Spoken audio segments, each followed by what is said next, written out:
think about the expenses of the business. If you take all the money out of the business is not going to survive. Coming up on the Melanin Money Show. Because the expenses of the business are so high Right. that $100,000 a month would be a problem. Are you in the proper space to receive this question that I'm about to ask you? Yeah. You think that they're great. You think that they've won at the highest level.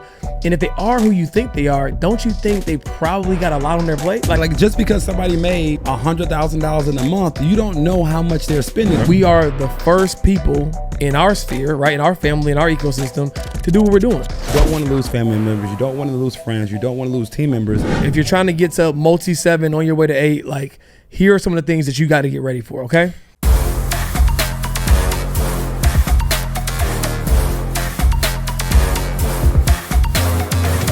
What's up, everybody? Welcome back to another episode of the Melanin Money Show.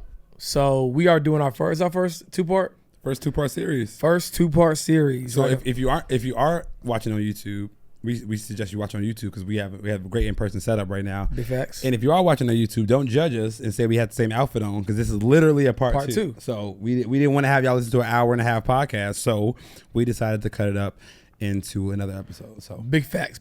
So if you listened or watched the last episode, you know that we talked about lessons of leadership, right? Some of the growing pains that we're learning in real time as entrepreneurs, but taking their business to the next level. And so we gave it mainly from the perspective of the CEO or the owner, and like the things it was like see. entrepreneur therapy, part one when the therapy was about we didn't sign up. When we signed up for entrepreneurship, we ain't signed up to be a leader. We ain't signed up for company culture. We ain't signed up. We signed up to make money. Do live life on our own terms, and take the yacht out on a Tuesday. That's what we signed up for, and we're realizing as we are trying to go. Real quick. Are we gonna be in Jamaica on a part? No, we're gonna be on a Thursday. I was like, cause we've been on plenty of yachts, but I just still wanted to do it on. I want to run that clip back. Yeah. I want to run that clip, so we got to find some time to be on a yacht on Tuesday. Yeah. But anyways, we signed up to be entrepreneurs to make money and to do what we want to do at whatever day of the week.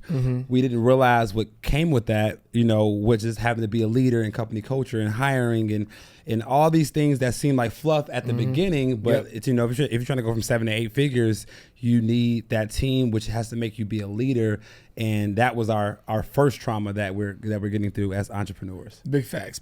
And guys, also just unrelated to the episode, but just something I just recently talked about on my recent episode of Financial Freedom Fastlane.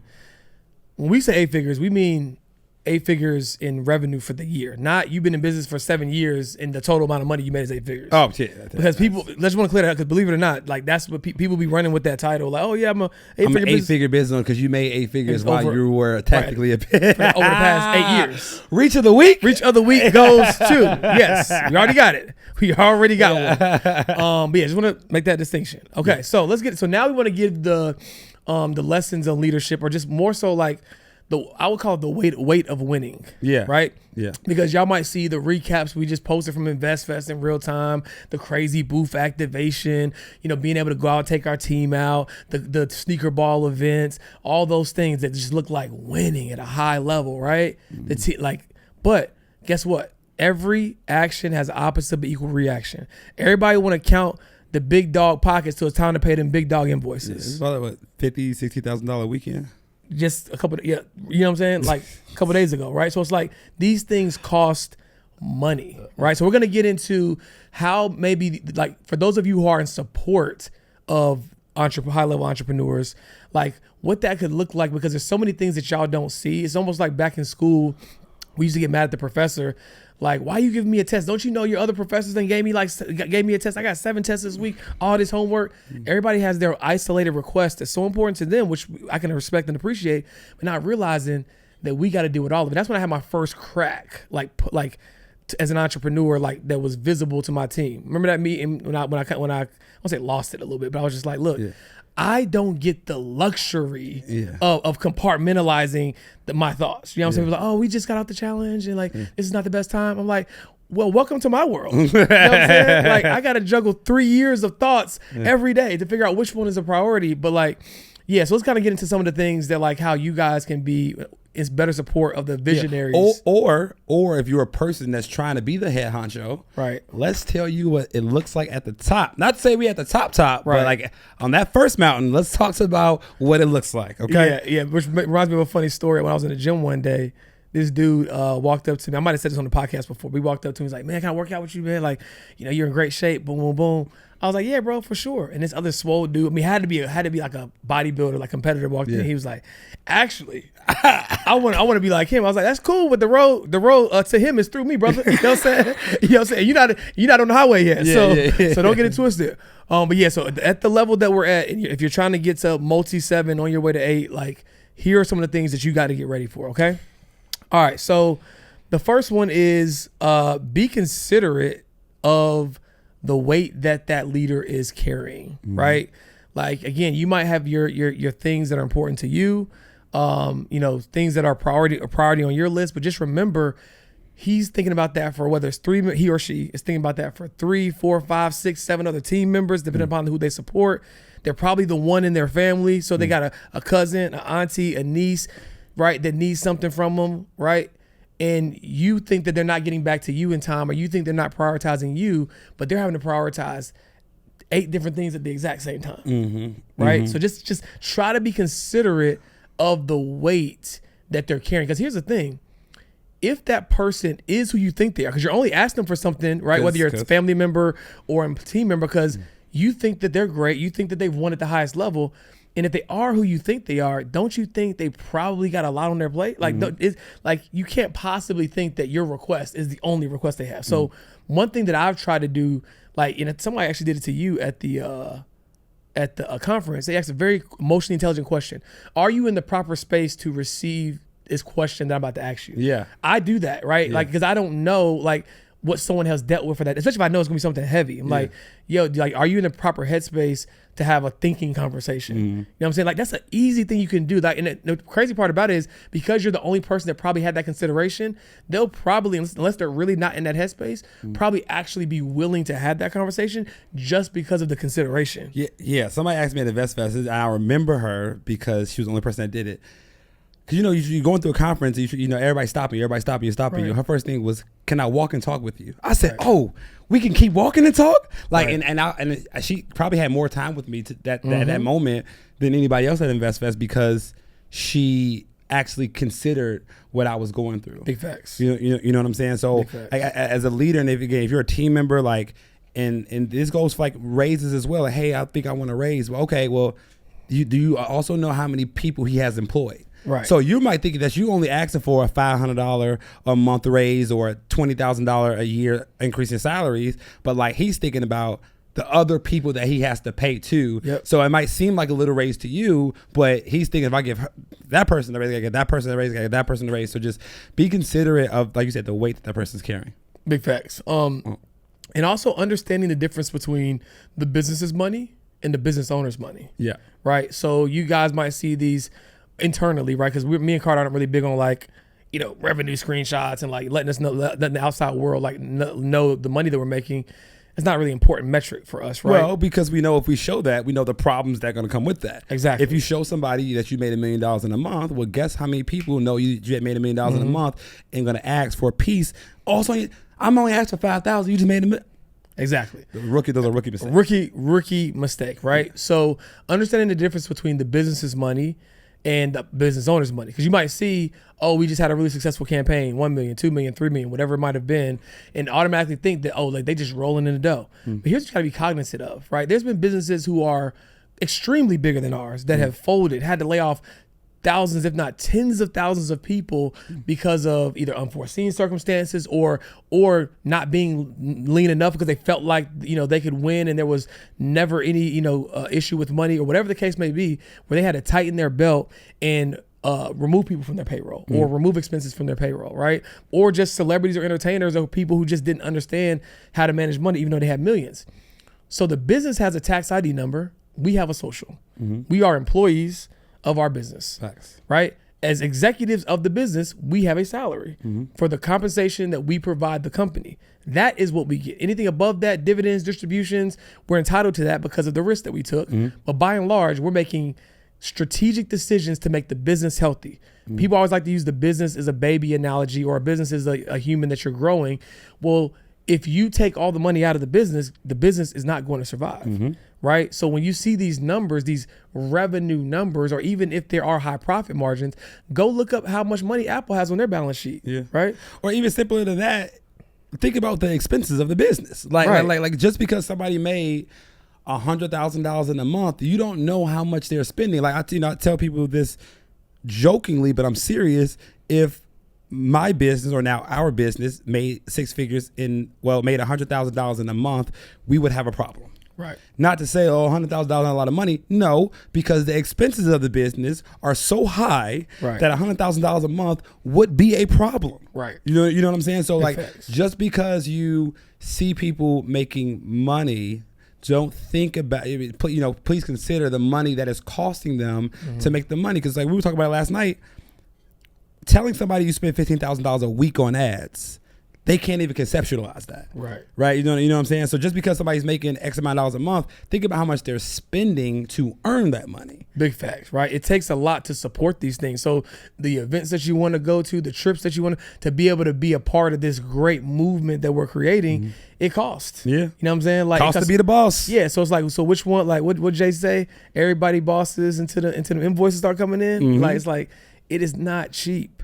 right? And we're not trying to burden y'all with that. That's our responsibility for the risk that we're taking. Yeah. But then y'all have to be considerate of that reality within your request. It's not like he acting like, he can't give me no money. I'm gonna ask for a funky $100. A funky little raise. Okay, but you ain't. When we go on these company trips and these company experiences, that $60,000 it costs for the weekend, you ain't have to think about one invoice, one payroll. So like, again, from the business's level, like if you're an employee of somebody's business, just because their business has a big windfall or whatever, don't count their pockets as if it's yours, because when the first of the month comes in, we're the only ones writing checks. You know what I'm saying? You don't got to worry about them invoices, them payrolls coming the out, ad spend, office pay, whatever it is, right? Especially like that, like the last event we did. So we wanted to set the tone for our partnership, right? We were like, okay, you've done your thing, I've done my thing. Let's show the world what it looks like to be in business together, collaborate at the highest level possible, right? So we threw a sneaker ball. People rant and raved about it. Like, and the crazy part about it is we got this new set. I think we need to write these down, like our internal core values. But this is the worst it'll ever be. We keep finding ourselves saying that because we're just doing things in real time and doing it with excellence, but realizing it's gonna get better, and this was still a vibe. You know what I'm saying? So we threw this really amazing sneaker ball. And for some of the reasons were out of our control, it would have been expensive one way or the other, but it was a 6-figure event, right? 6-figure for one night, one day, more than one night. My wife would listen to this, but we got married in 2015. It was more than my wedding. Yeah, you know what I'm saying. But I was a different man in 2015, baby. Don't be mad. We can do the whole 10-year renewal situation. Okay, forgive me. But yeah, it was amazing. But guess what? Everybody else got to leave. That was their night. Who's dealing with reconciling invoices on the back end? $44,000 in food and beverage alone. Yeah.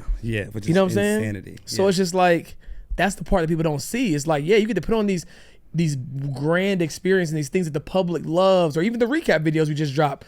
Like, it costs money. Like, the reason why your recap video look different than ours, we had to spend a check on that. You know what I'm saying? So it's like, everything that you see that glitters, right? It comes with money on the back end. It comes with gold that you gotta pay.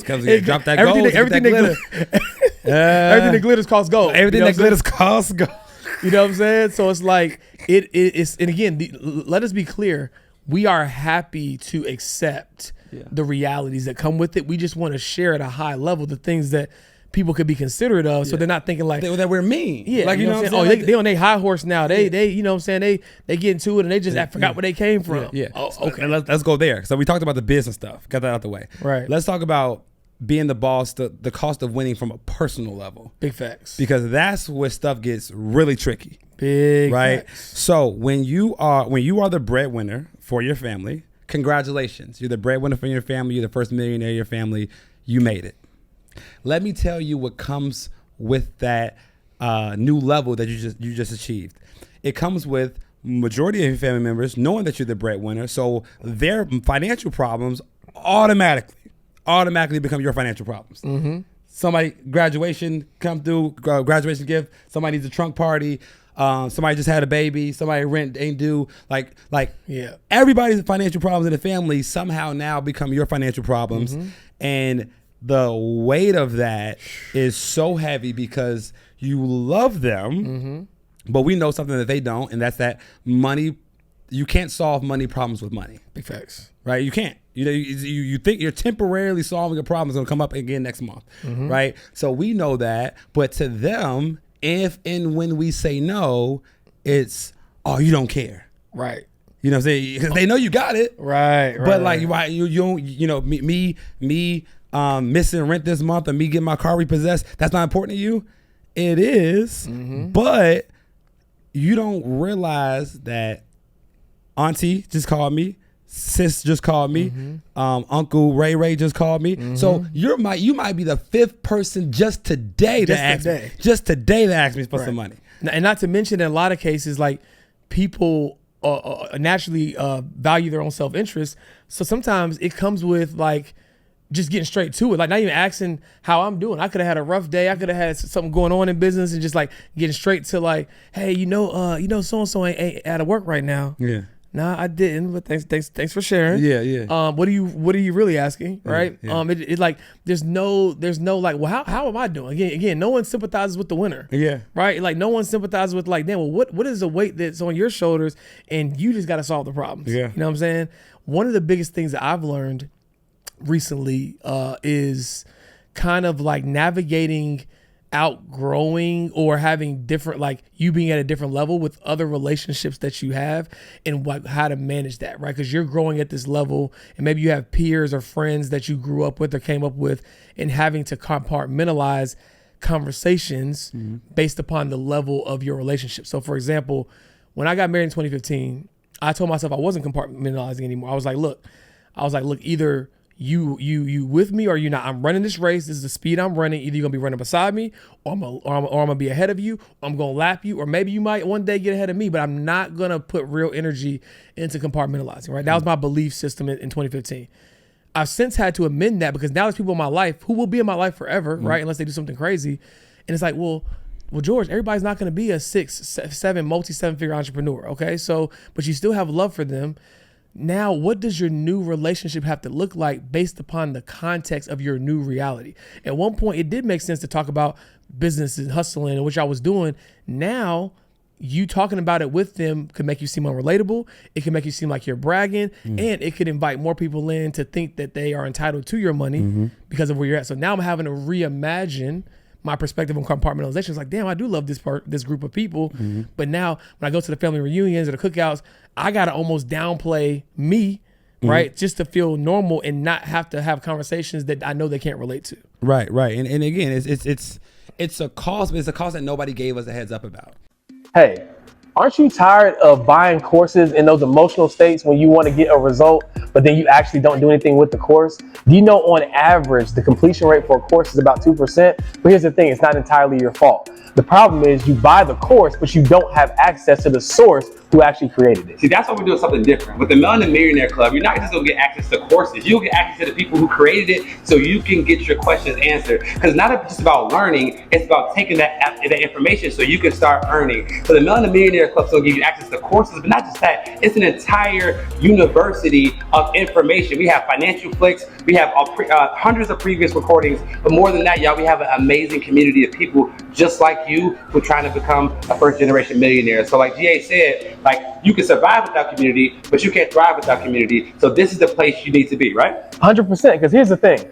If it was just about information, we'd all be billionaires with six packs. So that's why every single Monday, we're going to set the tone for your week with Melanin Millionaire Mondays, where our entire community is going to meet up. The energy is going to be high. We're going to set the intention for what we're going to execute on so we can move the needle forward, and Carter and I and the rest of our team can keep you accountable. So that's enough information. You see the rest in the club. All you got to do, click the link below, sign up, and start your journey to your first millionaire year. Let's get it. Let's go. One of the things that really because like you want to tell them, but you don't want to seem like you're like beating them down from the top. Like, well, you don't understand anything I got going on and stuff like that. You don't want to snap on them. But one of the things that gets on me, bro, is I got a quick question. Right. I got a quick question. And like, this is not just a family members, but people who DM you, right? I got a quick question. And then they might get mad because you don't respond. First of all, it ain't gonna be quick. It's right. Bro, first of all, 4-page letter. I had a quick question. Zoom, zoom, zoom, zoom, zoom. Like, bro, you know what I'm saying? And then, but they don't realize that you got 30 other messages that day saying, yo, I got a quick question, right? Yep. So like, that's one thing that I had, like, I felt bad for, because I try to respond to all DMs, but like, they think that their one request is the only request you got that day. Right. And so, you too big for your britches now, whatever. Yeah, man, I had a quick question. Or it could be like family members ask you that question, but then you got, or friends, but again, you got 10 team members that just ask you for stuff, and you have to serve them because they're trying to do their job. Yep. You got 5 family members that just asked you for money that day, and then you got 30 people who just sent you a DM about their problems. Right. So you might get 40 to 50 requests for your time, money, and or energy in a single day. Like, and even when me and you message, because I'm a visionary, so a lot of times I'll be like, yo, bro, I'll be spouting off stuff. Yeah. But I'm like, hey, bro, don't worry, listen to these in the morning, or hey, or I'll joke around like, hey, if you hate money, don't listen to this voice note. Right. But I understand, like, I don't expect a response immediately, because I understand, like, we're dealing with the same thing, you know what I'm saying, in our own right. So it's like, just consideration will go a long way. It'll go an extremely long way. One thing to kind of go back to the business piece a little bit is giving grace with growth. Right. We are the first people in our sphere, right, in our family, in our ecosystem, to do what we're doing. So if something is not as smooth as we want it to do, like if you're a team member or impacted by what we're building in our business, like, give us grace with the growth. Like we're not intentionally trying to do this thing and, that didn't make sense, so we got to go back to this thing, or we thought that software was gonna make sense, or we thought the funnel was work. Like, we're doing the best we can with what we got. You know what I'm saying? So giving grace with growth, because I know y'all look at us as the leaders, because we are, but we're still new to this too, right? And so we're not trying to give our team members extra unnecessary work or be inconsiderate. We're literally figuring this thing out in real time. The definition of building the plane while it flies, and we don't want to crash. So if we're asking for an adjustment in real time, it's because we realize in real time, like, oh shoot, we thought that wing was on there secure, but we need some more tape over here. We just screw, like, tighten that motherfucker up now. You know what I'm saying? It's fluttering, but we didn't know, going into it. So just got to give grace with growth, because this is all new to us too. Yeah, man. And I think that again, the winning is worth it. We don't want people to think that we're talking about all these problems for being at the top like it's not worth having. Right. It is worth having. It's just we didn't know we were going to have them until we had them. So our goal with this episode, and as we continue to get out game, is to just see it a little ahead of time so you can prepare for it, and you can start acting accordingly, because you don't want to lose family members, you don't want to lose friends, you don't want to lose team members for not knowing how to properly analyze each situation and communicate your respective thoughts. So I think one thing that I've done that's really helped me navigate this, being the only one and everybody requesting for your time and attention and money or resources, is giving them a gentle, like, peek into your world, and then giving them an alternative answer. So like, if somebody asks you, hey man, I got a real quick thing, real quick piece of advice, send them a response, say, hey man, I got 8 meetings today, 2 projects I have to finish up. Here, this might be a better resource to go get your answer, right? Or direct them to a podcast episode. I talked about this here. And I don't mean to be the person to send you to a podcast. I can answer your question, but I'm letting you know on the front end everything I got going today. And I'm sending you a solution. Now, if you're too lazy to go figure out that solution, then that's not my problem anymore. Big facts. Right? So, and again, like, one thing I do with my family, and because I know that loaning family members money is a terrible idea. Right. If you give a family member money, just give it to them. Just give it to them. If they return it, cool. Right. But like, you can say it's a loan, but you need to think of it as it's a donation, right? It could, bro, because you know how, bro. You know what I'm saying? Like we was watching another episode. I think it was one of Wallo's posts, and it was like he was like, somebody texts you about so and so needing your niece needing back to school clothes. And then you go on her Instagram like, well, you was just in Miami 2 weeks ago. You was in lit. You was getting lit down there. Getting lit down there. Y'all was eating out every day. You didn't think to put no money aside for school You clothes? ain't think about school clothes right there. I'm the one. I'll send you the Instagram post. Like you know what I'm saying? Like, look, you want to think about that last week? You know what I'm saying? Because that's grade A entitlement. Yeah. Right? Like you didn't do the work and expect the money when you could have done the work, right? Or could have made the sacrifice, which is unfair to the entrepreneur, unfair to the person who is making those sacrifices that you don't see, right? Like, like leaders eat last. Like it's a truth. It's the truth, right? Like if anything got shaky with our businesses or we needed to like tighten our belt or whatever the case may be, guess what? We know this. We know that our business, in order for it to get back to where it needs to be or to grow to the next level, we still need our team. Mm-hmm. So guess who's still getting paid? Yeah. Guess who probably is getting a little less than they normally get? Yeah. Right? Leaders eat last. So the thing is, again, to Carter's point as we wrap this up, it's not to deter you from becoming a successful entrepreneur, it's to prepare you, right? I've always said that my secondary mission from helping 100,000 people of color achieve their first 1 million in net worth is to bridge the gap between the oversimplification of success, right? And limiting beliefs, right? So don't look at somebody like me and Carter and say, okay, well, I can't do this because you don't have the context, right? We're gonna give you the context, but you gotta understand, okay, well, now that I understand what it really looks like, do I have the grit, the discipline, the drive, the motivation to do what they do? Now that I know, like, oh yeah, you can make that much money, but here's the other side of the equation. Yeah, I think one last piece we can hit on this, the cost of winning, right, is wanting to have experiences. Like, so when you make a certain amount of money, your expectation for experiences rises. Yep. Right? But we both know that, doing things alone is not fun. Correct. So then you get this weird paradigm where you want to go to Vegas with your homies and you're expecting a certain experience. Yep. Right? But your homies can't afford that experience. Right. So it gets to a point like, we doing this, that man, we ain't gotta stay at the right. You know what I'm saying? We kind of want to stay at the double beds. We want to stay at Circus. We ain't trying to stay at the Cosmo, bro. You know what I'm saying? Yeah, or you try to get a table. Or we can go to the bar, bro. Right. So like we can bring them back. They got some open seating over there. You know what I'm saying? It's gonna look the same for the gram. It's gonna be more girls in the pool anyway. Think about it. So how do you navigate that? Woo. This is. I almost forgot about this one. Because this is something we go through in real time. Yeah.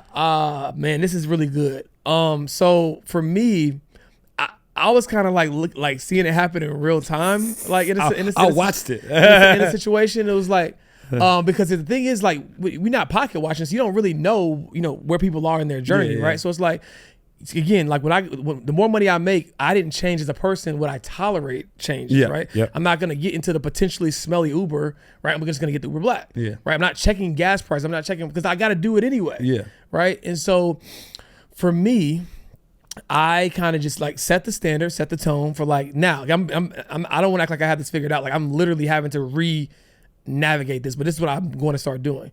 I'm gonna set the standard and the tone for like, hey, this is what I'm doing. This is what it costs. This is how I move. If this doesn't align with where you're at right now, maybe this isn't the trip for you, right?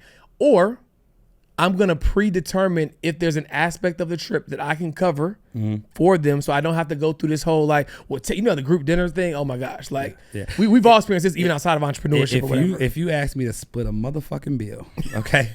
If the waiter comes to the table, I got the water and the cheese sticks. Bro, if you come, that's your last time going to dinner with me. I promise you that. Well, you always say you only got to tell a grown man something. One time. I want to tell a grown man something. Fool me once. Yeah. Shame on you. Fool me twice. If you ask for that split bill, brother, we are going to have a problem, okay? Fool me twice. Well, you ain't going to fool me again. Yeah. You know what I'm saying? So it's like you got to have that graceful but tough conversation, right? So like for me, like, this is when I had the realization there's gonna be people in my life, like everybody, like we might be the one, right, on a certain level, right? There might be people who can watch us grow and it inspires them and they start to reach a level of success relative to what's important to them. But certain levels of success might be for us. And I'm okay with that, right? And it doesn't trump the love and the relationship that I have. So for me, I just have to understand where they are and be honest and upfront so that I'm not now in the situation feeling resentful for like, damn, like why are we here? How do we get here? It's like because then I'm playing myself at that point, right? Either I'm gonna cover the cost and it's no issue, or I'm gonna know that maybe we can do the road trip, but we can't do the Monaco trip. You know what I'm saying? We can go watch the game, eat the wings, but we can't be in Dubai. You know what I'm saying? And just understanding, and and it's putting me back in a unique space. I told myself I wouldn't compartmentalize, but that's because I was at a place where I was entering a new journey in my life, and I was one of the first people to get married, and I was seeing how people were moving, and it was frustrating me. But now I have people who are locked in for life, hopefully, and now I'm having to reimagine what that looks like. But for me, it's just setting the standard, setting the tone, not shitting on nobody, but just like letting them know, here's my standard. You're more than welcome to meet me here. If you can't, that's okay. But just know that I'm not going to appease your insecurities or dim my light or reduce my experience expectations because you're not there. Yeah, that's the big thing. I'm not. Are we doing it again? It's not a question, right? This is what we're doing. And the way I've done it again, I'm not saying it's perfect or right by any means necessary, but this is the way that I've done it, and it has its pros and it has its cons, right? Childhood friends, my boys from college, love them to death. If we're gonna do something that I want to do, I'm paying for it, right? And the reason I do that is, one, because again, I love them to death. They were supporting me to get here. So again, you want your friends to reap some of the rewards of your for being in your corner, when you know through thick and thin. So if we're doing something, if we're going to the game, I got the ticket, I got the box. Just pull up, boom, boom, boom. So like one thing I do for my birthday, Airbnb's paid for. Most experiences, whatever. Just cover your flight and then pull up, right? And I do that, one, again, because they're my boys, but two, I don't want to play myself and get in the whole where you'll have. You send me the cash app and then you're like, man, I gotta give me a week, or like, shaking and saying, gotta move some stuff. So you pre-committed, had the fun and trying to reconcile in the back end? Yeah, man. I ain't really go to that excursion, bro. So I just don't want to do that. And again, I'm protecting them staying in my life as a friend. You know what I'm saying? It's like if you allow the ex in your life for the third time, that's your fault. They told you who they were as a person. You know what I'm saying? So for me, I'm either going to pay for it or I'm not going to invite them. And if they ever ask, if they see me doing something I didn't invite them on, then that's going to be the answer. And I didn't invite you to this because I wasn't willing to cover you. If it ever gets to a point where you're willing to cover yourself from here on out, then I'll invite you anywhere you want to go. Or if you're feeling some sense of entitlement, like I am now supposed to cover you for everything I do, thank you for showing your colors. Congratulations, you played yourself. Exactly. And for me, it's been dope because, again, I haven't had an experience where I went somewhere and they text me like, man, why you ain't hit me up? Because, I'm like, because I wasn't planning on covering you. But what it does is I'll be protect myself and my feelings, keep them as friends, still have amazing experiences with them. But also, this is why, guys, when people get to a certain level, they start hanging out with certain people, not because they start switching it up, because they know that's good. They know that this person can afford this experience, right? Like, with my wealthy friends, like, I want to go to the Drake concert with them because the box is covered, and we go split everything, however many people it is, and then and this is another thing, guys. We grown. If women are on the trip, they don't pay for things, okay? Like, don't try to count the women into the bill. At least, ain't my shorty. You know what I'm saying? Right. You know what I'm saying? So for me, it's like, I like doing certain things with my wealthy friends because when the experience is done, it's never a reconcile. If anything, somebody has snuck and paid the bill before it was over. Like we make it a game at this point. Like, not like me and Carter just started this before it was like credit card roulette, like when it's a group of people. But when it's just me and Carter and we go eat now for the foreseeable future. Right. We play paper, rock, scissors, one round, no fucking around. And whoever loses got to pay the bill. You know what I'm saying? Like, at this point, we just make it a game. You know what I'm saying? I'm up right now, by the way. But one game last night, but go ahead. What is it, 2-2? I think anyways, more of the story is like, but no one's like, dang, man, like, not now you got people going on edge, like going out. It's like, dang, I hope he ain't on that paper, rock, scissors thing this time. I really ain't got it. You know what I'm saying? Let me go and move some money over just in case. Like, you just don't want that, right? Like, relationships are important, and we value the relationships more than we value the strain that little money could cause, right? So it's just about making the right decisions and what to include people on based upon the context of who they are. So I think I really want to hit on that because I realized that's why, like, celebrities hang out with other celebrities. Oh, this person, wealthy people hang out with other wealthy people, because sometimes you're okay fronting the bill, but also it feels good to as a person who fronts the bill all the time. Right. It's okay that somebody else got it. It feels good when somebody else it ain't about the $2,000. It's like, oh shit, I didn't have to pull out my card this time. And it'd be so simple, just like going out. Like it's just literally just whoever gets to the register first. Like, oh, I got it. Or who like, it's never can you split it down the middle? Like it's just so simple. But yeah, the other thing too, just another quick point on this. The other reason why people hang out with people on their level is because of the relatability factor in the conversations that they can have. Like sometimes we won't go to events because it's like, well, shoot, I need to be on payroll because I know people are gonna be asking me questions, and I came to have a moment where I didn't have to be the guy. Yeah, you know what I'm saying? So it's like sometimes hanging around people who are on your level, you can finally put your guard down. You can be vulnerable. You can learn something from somebody else if you do have any business talk, because sometimes it's like we don't want to have to be on 24/7. You know what I mean? So that, my friends, is the weight of winning. Now ask yourself, are you willing to carry it? Until next time, peace.